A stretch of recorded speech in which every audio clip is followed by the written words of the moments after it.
Hello guys, इस video में हम स्टार्ट करने वाले classification of cost and cost concept कि कॉस्ट को किन किन मेजर हेड्स में डिवाइड किया गया है। टॉपिक स्टार्ट करने से पहले मैं आपको कुछ बता दूं कि ये फंडामेंटल कॉस्टिंग पढ़ना आवश्यक है।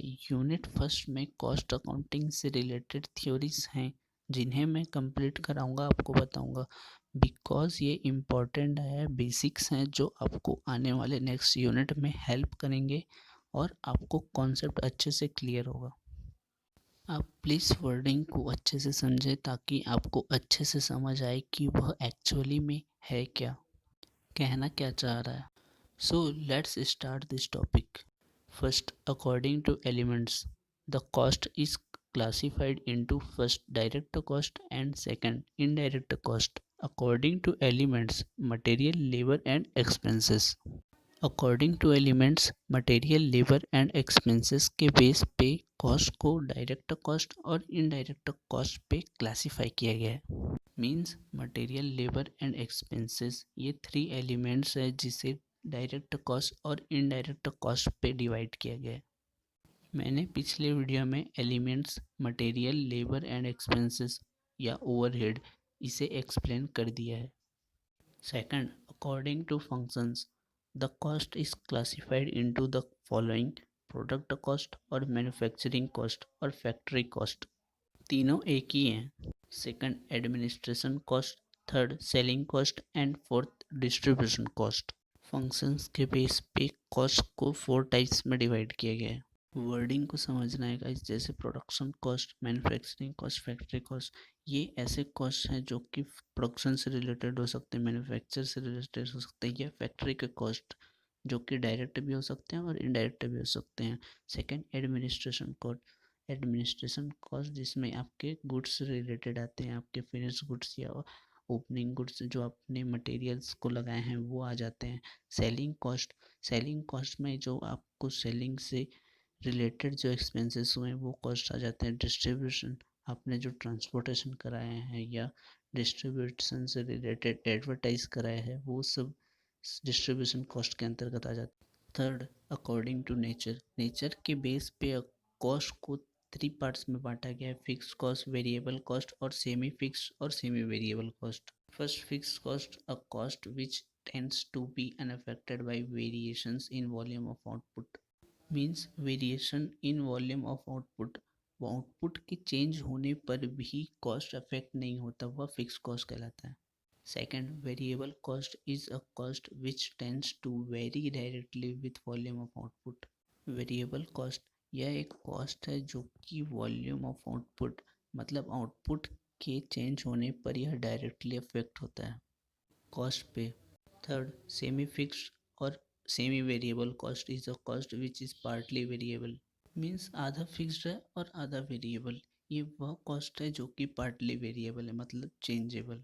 इसके कॉस्ट चेंजेबल है जो कि परिवर्तन होते रहते हैं। Fourth, according to controllability, first controllable cost और सेकंड अनकंट्रोलेबल कॉस्ट। कंट्रोलेबिलिटी के बेस पर इसे 2 पार्ट्स में डिवाइड किया गया है। First, controllable cost. This is a cost which can be influenced by the action of a specified member of an undertaking. Means यह एक कॉस्ट है जो उपक्रम के एक विशिष्ट सदस्य की कार्यवाही से प्रभावित हो सकता है। मीन्स कॉस्ट को कंट्रोल करने के लिए उपक्रम के या कंपनी के सदस्य को सदस्यता प्राप्त है जो कि कॉस्ट को कंट्रोल करने के लिए कार्यवाही करता है। Second, uncontrollable cost. It is the cost which cannot be influenced by the action of a specified member of an undertaking such as fixed cost। यह कंट्रोलेबल कॉस्ट का जस्ट अपोजिट है जो कि एक विशिष्ट सदस्य की कार्यवाही से प्रभावित नहीं हो सकता। मतलब फिक्स्ड कॉस्ट ऐसा है जो कि होनी ही होनी है, वो फिक्स्ड है, तो उसके लिए कॉस्ट कंट्रोलेबल इफेक्टेबल नहीं होता है, चेंजेबल नहीं होता है। Fifth, according to normality, the cost is classified into normal cost and abnormal cost। मतलब नॉर्मेलिटी के बेस पे कॉस्ट को 2 पार्ट्स में डिवाइड किया गया है। Normal cost, it is the cost at a given level of output in the condition at which that level of output is normally attend. Means यह दिए गए प्रोडक्शन लेवल में वह कॉस्ट है जिसके लिए प्रोडक्शन लेवल सामान्य रूप से प्राप्त होता है। मतलब ये नॉर्मल कॉस्ट है जो कि नॉर्मली होती ही है। Second, abnormal cost, it is a cost which is beyond normal cost. Means abnormal cost वह कॉस्ट है जो कि नॉर्मल कॉस्ट नहीं है, वह नॉर्मल कॉस्ट से बाहर के कॉस्ट हैं। 6, according to relevance to decision making and control. Decision making and control के बेस पे ये कॉस्ट हैं जो कि क्लासीफाई हुए हैं। आइए देखते हैं first cost, shutdown cost, a cost which will is required to be incurred even though a plant is closed or shut down for a temporary period. यह वह कॉस्ट है जो कि प्लांट बंद होने पर या टेम्पररी बंद होने पर होती है, जैसे कि रेंट, रेट्स, डेप्रिसिएशन, मेंटेनेंस और अदर एक्सपेंसेस। ये एक्सपेंसेस प्लांट बंद होने पर भी होती हैं। Second, sunk cost, a cost which has been incurred in the past or sunk in the past and is not relevant to the particular decision making. यह वह कॉस्ट है जो पास्ट में हो चुकी हैं और अब यह डिसीजन के लिए रिलायबल नहीं है। जैसे return down book value of the plant, यह वह एक्सपेंस है जो डिसीजन को अफेक्ट नहीं करता है। Third, opportunity cost, the cost which are related to the sacrifice made और the benefit foregone are opportunity cost. यह वह कॉस्ट है जो सेक्रीफाइस से रिलेटेड है या फायदे से अधिक है, वे अपॉर्चुनिटी कॉस्ट हैं। Fourth, imputed cost, it is a hypothetical cost required to be considered to make cost comparable interest on one's own capital. Means यह वह कॉस्ट है जो कि काल्पनिक लागत है, जो लागत को तुलनीय बनाने के लिए माना जाता है, जैसे अपनी खुद की पूंजी पर ब्याज। Fifth, out of pocket cost, a cost which will have to be paid to outsider as against cost such a depreciation which do not require any cash payment. Out of pocket cost यह ऐसी cost है जो कि बाहरी लोगों को depreciation जैसे cost के अगेंस्ट पेमेंट करना होगा, जिसे किसी भी कैश पेमेंट की आवश्यकता नहीं है। 6, replacement cost, it is the cost of replacing a material और asset by purchase from the current market. Means यह वह रिप्लेसमेंट कॉस्ट है जो कि करंट मार्केट से परचेज की गई है।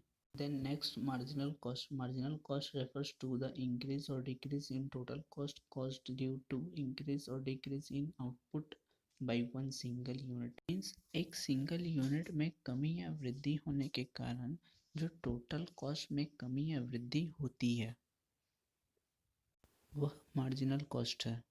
Then next, differential cost, the change in total cost due to the change in method और टेक्निक ऑफ प्रोडक्शन और charged in level of production is called differential cost. Means उत्पादन की प्रक्रिया या उत्पादन के लिए या उत्पादन के स्तरों में परिवर्तन के कारण कुल लागत में परिवर्तन डिफरेंशियल कॉस्ट है। Ninth, standard cost. Standard cost is a predetermined cost or estimate which is compared with the actual cost in order to determine variance and carry out an analysis of variance for cost control. Means standard cost वह predetermined और estimate cost है जो कि compare होता है actual cost के साथ और एनालाइज करता है वेरिएंस को फॉर कॉस्ट कंट्रोल।